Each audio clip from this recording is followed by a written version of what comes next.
What's going on, world? AJ here. Today on AJ Tech, we are going back into the world of networking. But today we're going to go over a program called Cisco Packet Tracer. As per usual, get yourself a beverage, sit back, relax, take some notes, follow along with me because you too can follow along with me on this one. And I'll show you how to download Cisco Packet Tracer after this intro.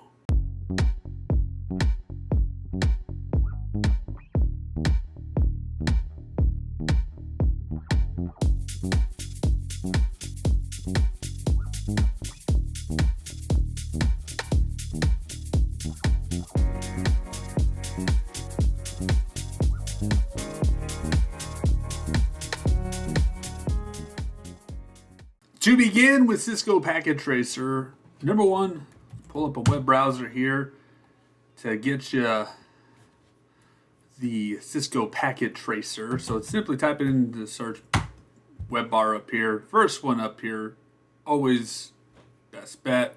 It's the Cisco Networking Academy at netacad.com. Just click on that link. You will have to sign up an account, of course, to do this. It should prompt you at some point, I believe.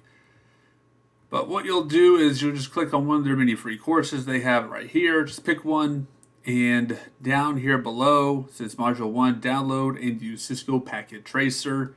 This is where you can do the install right here for Cisco Packet Tracer to get that installed. Once that is installed and good to go, you'll of course open it up here. I got it right here. Best match. Here we go.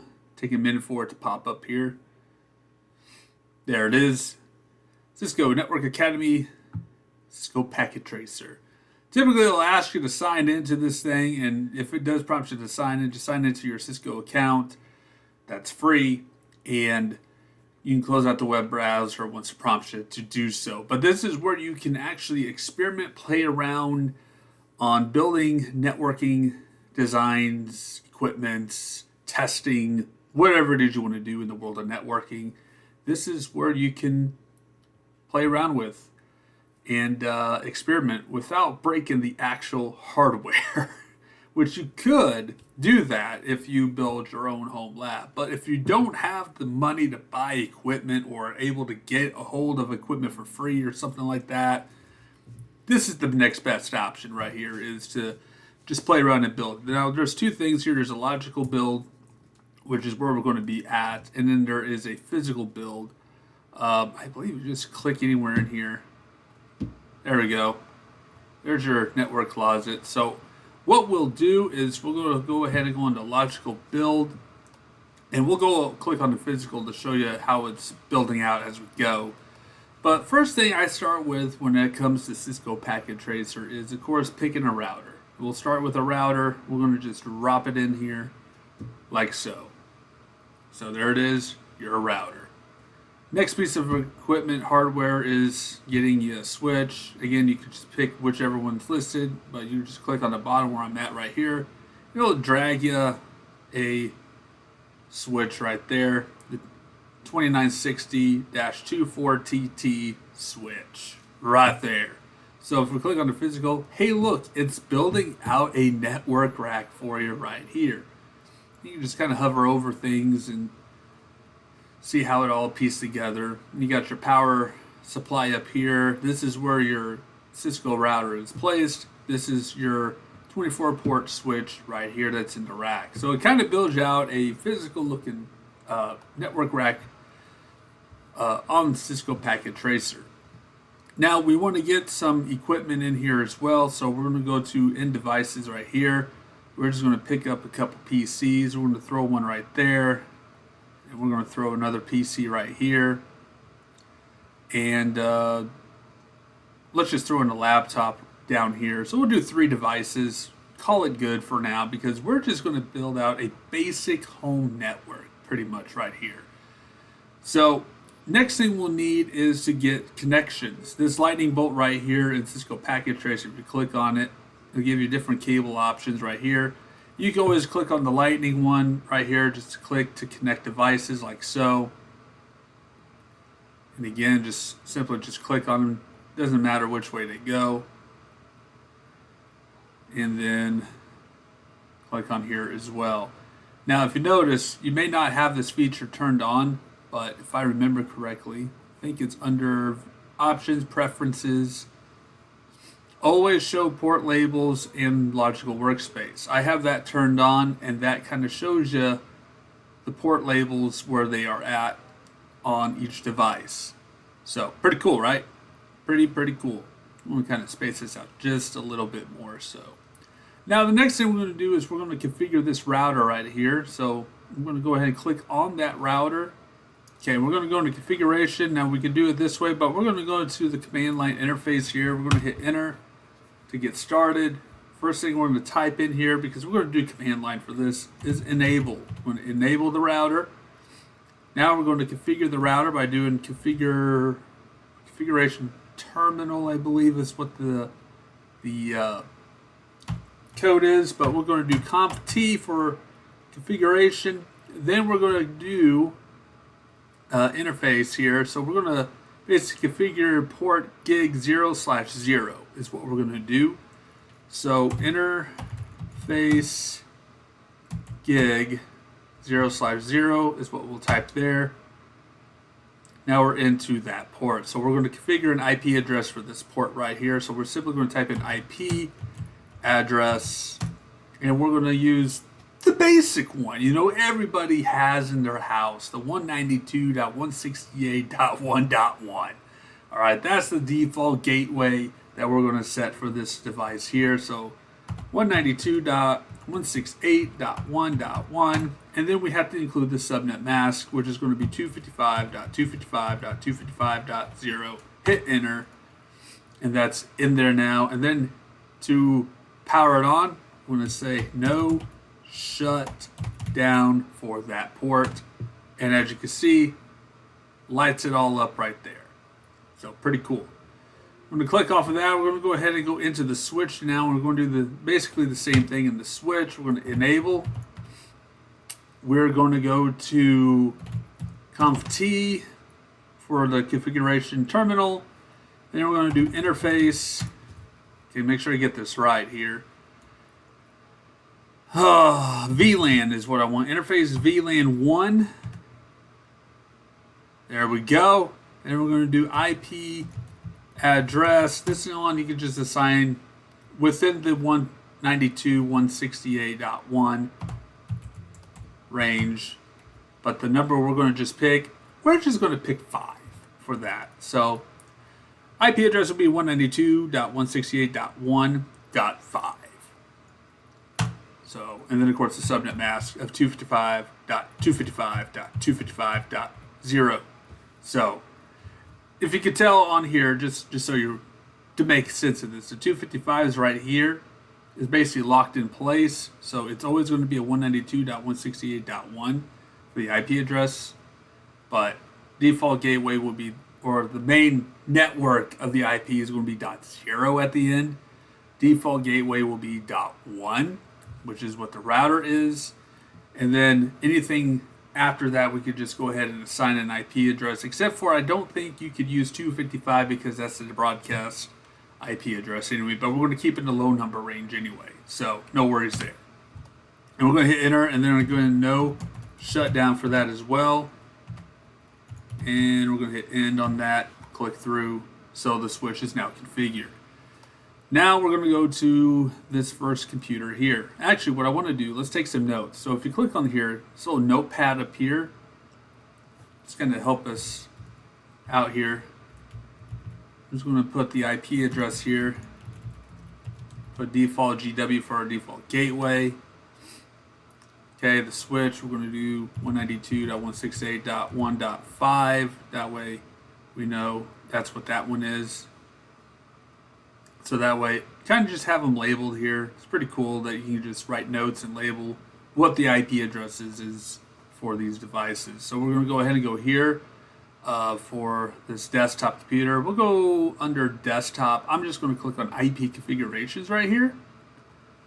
And we're just basically going to statically assign an IP address for this machine, because, I mean, we could do DHCP, which typically that's what we would do, is DHCP for any networks. Like to just pull an IP address out of the DHCP server that's out there in the webs and grant us an IP address. And then we can always just go in and reserve the IP address. We don't really statically assign stuff too much in the world of networking. But as you can see, DHCP failed. So it's using a PIPA address. So that's why it's not quite working, because it doesn't have a DHCP server connected to it. But so we're going to statically assign it is what we're going to do. So again, 192.168.1 within that network range. And then we're going to just say 10. I'm going to name this computer .10. So there you go. Subnet mask automatically populates. And of course you want your default gateway, which we have set on that router up top. 192.168.1.1 is what we'll have it set for this desktop computer. So actually, let me add another note here for this computer. We're just put it up here. That way we have that notated. And I'm going to do another note just for this network structure. Actually, I'm going to create a box, a rectangular box. Just kind of, bam. Just do that.